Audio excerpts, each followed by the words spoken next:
supported by the 2019-20 Hong Kong protests, also known as the Anti-Extradition Law Amendment Bill movement, were a series of protests in Hong Kong in response to the introduction of the Fugitive Offenders Amendment Bill by the Hong Kong government.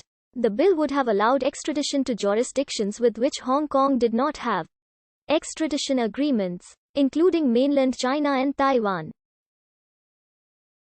This led to concerns that Hong Kong residents and visitors would be exposed to the legal system of mainland China, which citizens believed would undermine Hong Kong's autonomy and infringe on civil liberties. The protests began with a sit-in at the government headquarters on the 15th of March 2019 and a demonstration attended by hundreds of thousands on the 9th of June 2019, followed by a gathering outside the Legislative Council complex to stall the bill's second reading on the 12th of June, which eventually escalated into violence.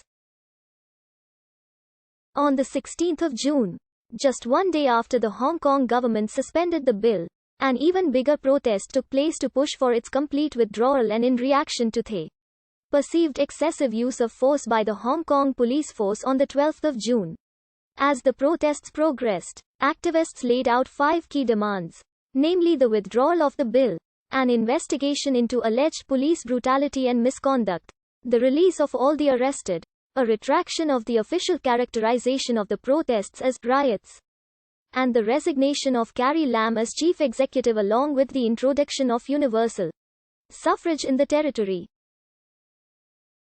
Police in action when suspected triad members assaulted protesters and commuters in Wen Long on 21 July, and the police storming of Prince Edward Station on the 31st of August further escalated the protests. Lam withdrew the bill on the 4th of September, but refused to concede the other 4 demands. Exactly 1 month later, she invoked the emergency powers to implement an anti-mask law.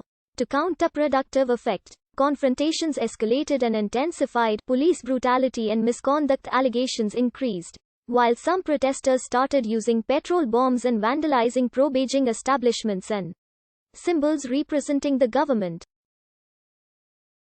Rifts within society widened and activists from both sides assaulted each other.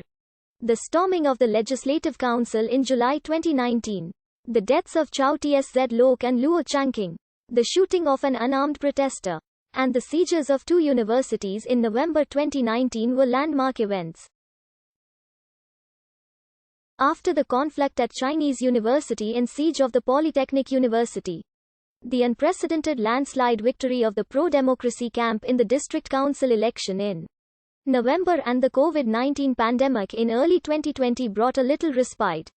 Tensions mounted again in May 2020 after Beijing's decision to promulgate a national security bill for Hong Kong before September. This was criticized by many as a threat to fundamental political freedoms and civil liberties, ostensibly enshrined in the Hong Kong Basic Law, and prompted some in the international community to re-evaluate their policies towards Hong Kong, which they deemed as no longer autonomous. The approval ratings of the government and the police plunged to the lowest point since the 1997 handover.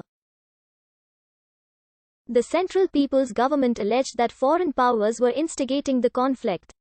Although the protests have been largely described as leaderless, the United States passed the Hong Kong Human Rights and Democracy Act on the 27th of November 2019 in response to the protest movement. The tactics and methods used in Hong Kong inspired other protests in 2019. The Fugitive Offenders and Mutual Legal Assistance in Criminal Matters legislation and Mutual Legal Assistance in Criminal Matters Ordinance to establish a mechanism for case-by-case transfers of fugitives, on the order of the Chief Executive, to any jurisdiction with which the city lacks a formal extradition treaty.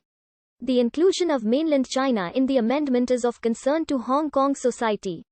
Citizens, academics and the legal profession fear the removal of the separation of the region's jurisdiction from the legal system administered by the Chinese Communist Party would erode the one country, two systems principle in practice since the 1997 handover. Furthermore, Hong Kong citizens lack confidence in China's judiciary system and human rights protection due to its history of suppressing political dissent.